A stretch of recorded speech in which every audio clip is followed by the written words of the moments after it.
Class 10th Maharashtra board science 2 के लिए most important questions मैं आप लोगों के लिए लेकर आया हूँ। इन सारे क्वेश्चंस को आप थरोली एकदम अच्छे से याद कर लीजिए। इन्हीं में से बहुत सारे मैक्सिमम क्वेश्चंस आपको बोर्ड के पेपर में देखने को मिलेंगे।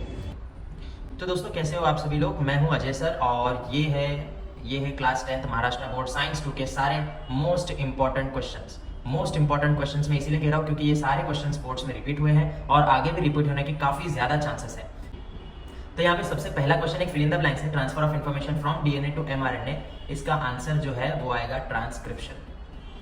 बच्चों मैं ये पूरा डिस्कस करने वाला हूँ अभी आगे। तो अगर आपको सिर्फ पीडीएफ चाहिए, ये क्वेश्चन का कॉपी चाहिए, तो आप मेरा टेलीग्राम लिंक आप मेरा ज्वाइन कर सकते हो। टेलीग्राम लिंक ज्वाइन करिए और आपको इसका पूरा पीडीएफ आपको मिल जाएगा और आप बिना कोई टाइम वेस्ट किए अपने काम पर लग सकते हो। जैसे यहाँ पे मैं मोस्ट इंपॉर्टेंट क्वेश्चंस मार्क कर देता हूँ, इनमें से भी और मोस्ट इंपॉर्टेंट होते हैं। जैसे कि यहाँ पर देखिए सबसे पहला मोस्ट इंपॉर्टेंट है व्हाट आर वेस्टिजियल ऑर्गन्स। अगला है आपका डिफाइन ट्रांसक्रिप्शन, ट्रांसलेशन और म्यूटेशन और ये सारे डेफिनेशंस याद कर लेना।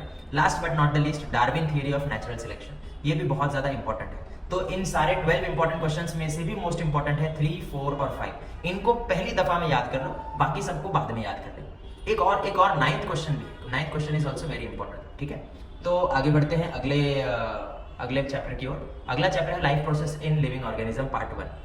सबसे पहला तो मोस्ट इंपॉर्टेंट है यहाँ पे डिफाइन ग्लाइकोलाइसिस एंड फर्मेंटेशन। उसके बाद अगला सबसे ज्यादा इंपॉर्टेंट क्वेश्चन है ये क्वेश्चन नंबर 4। वैसे तो ये सारे क्वेश्चंस बहुत इंपॉर्टेंट है, बट मैं आपको बता रहा हूँ सबसे पहले आप क्या पढ़ो। सबसे पहले ये पढ़ लेना, ये पूरा डायग्राम पढ़ लेना। ये फिल इन द ब्लैंक्स वगैरह जैसी चीजों में आ जाता है। इवन 3 मार्क्स के क्वेश्चंस में भी ये बहुत बार अपीयर हुआ है। उसके बाद देखिए सबसे यहाँ पे इंपॉर्टेंट आएगा distinguish between mitosis and meiosis. Mitosis और मियोसिस के बीच में डिस्टिंग्विश करना आना चाहिए आपको। और माइटोसिस अच्छे से पढ़ लेना। माइटोसिस में आपको फेसेस पढ़ने पड़ेंगे। एक तो प्रोफेस रहेगा, दूसरा रहेगा मेटाफेस और फिर उसके बाद आता है anaphase and then later on that is telophase. ये 4 फेसेस को आप अच्छे से याद कर लीजिए। एक बार आपने इसको याद कर लिया तो आपको ऑब्जेक्टिव्स में अगर ये आया तो भी आप आंसर कर पाओगे और बाकी एक बड़ा सवाल अगर आ गया तो भाई लॉटरी लग गई। अब आइए देखते हैं चैप्टर नंबर 3 की ओर, life process in living organism part 2। यहाँ पे डेफिनेशन देखिए, डेफिनेशन सबसे ज्यादा इंपॉर्टेंट है। पॉलिनेशन का definition, fertilisation, reproduction, menstrual cycle और वेजिटेटिव प्रोपोगेशन, ये सबसे ज्यादा इंपॉर्टेंट है। बाकी मोनोजाइगोटिक ट्विंस तो मैंने ऐसे ही दे दिया कि हाँ भाई अगर आ गया तो अच्छी बात है। Gender of child is determined by male partner, ये तो हमेशा से एक बहुत ही इंपॉर्टेंट सवाल होता आया है, जेंडर ऑफ चाइल्ड वाला। और ये question number 5 sexual reproduction in flower, ये सबसे मोस्ट इंपॉर्टेंट है। पहले इनको कर लीजिए, बाद में अगर टाइम बचा तो आप बाकी कर सकते हैं। जी हाँ, तो एनवायरमेंटल कंजर्वेशन में सबसे पहला देखिए मैंने सबसे पहले ही लिख दिया है इसको, how can biodiversity B conserve. First question ये, इसको कंप्लीट कर लेना है पूरा अच्छे से।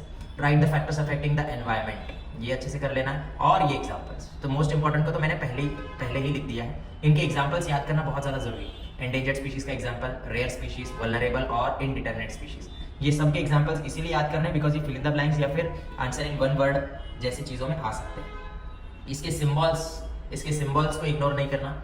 इसके सिंबल्स जैसे कि रिसाइकल का सिंबल है, ये सेव वाटर है और ये ग्रीन एनर्जी का है। इन सारे सिंबल्स को अच्छे से याद कर लीजिए, फिर उसके बाद उनका मीनिंग भी याद करना है आपको। ठीक है, तो उनका मीनिंग याद कर लेना, सिंबल्स को अच्छे से याद कर लेना। एक छोटा सा चीज याद रख लेना, वर्ल्ड बायोडाइवर्सिटी जो है वो 22 मई को आता है। ठीक है, what do we learn from story of Jadav Molai Payeng. हाँ, जाधव मोलाइपाई एक बहुत ही इंपॉर्टेंट व्यक्ति है हमारे इंडिया के लिए भी, तो इसके सवाल रिपीट होने के चांसेस काफी ज्यादा है। तो इस टॉपिक को भी अच्छे से एक बार रीड कर लेना और अपने हिसाब से भी अगर आप लिखोगे, पर टेक्स्ट बुक के ज्यादा से ज्यादा पॉइंट्स इसमें इंक्लूड करिए। चैप्टर नंबर 5 देखते हैं आगे। चैप्टर नंबर 5 में सबसे पहला आता है ये hydro electric, solar and wind energy are called renewable energies. जी हाँ, उसके बाद आपको पूछा जाएगा कि हाँ भाई ये पिक्चर बताया है, ये पिक्चर में क्या है बताओ। ये पिक्चर तो हमारा है न्यूक्लियर पावर प्लांट का पिक्चर है, ये न्यूक्लियर पावर प्लांट। तो न्यूक्लियर पावर प्लांट के बारे में आपको जानकारी रहनी चाहिए।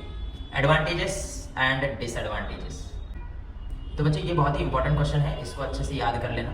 और उसके बाद अगला मोस्ट इंपॉर्टेंट क्वेश्चन आपको इनमें से आएगा सबसे नीचे लास्ट वाला, energy saving is the need of the hour. हमेशा हमारी महाराष्ट्र गवर्नमेंट चाहती है कि हम एनवायरनमेंट के प्रति थोड़ा सा सतर्क हो जाए और उसका ख्याल रखने में हम मदद करें, तो एनवायरनमेंट से रिलेटेड सवाल ज्यादा आने के चांसेस है। तो that's all for this. Second part जो है पार्ट नंबर 2 में मैं लेकर आऊंगा आपके लिए most important questions of chapter 6, 7, 8, 9 और 10। इनके लिए। तो कमेंट कीजिए, इन सब चीज़ों के लिए कमेंट करना बहुत ज़्यादा ज़रूरी है। तो दोस्तों इन सब चीज़ों के लिए पहले आप कमेंट करिए, लाइक कीजिए और शेयर कीजिए इस वीडियो को।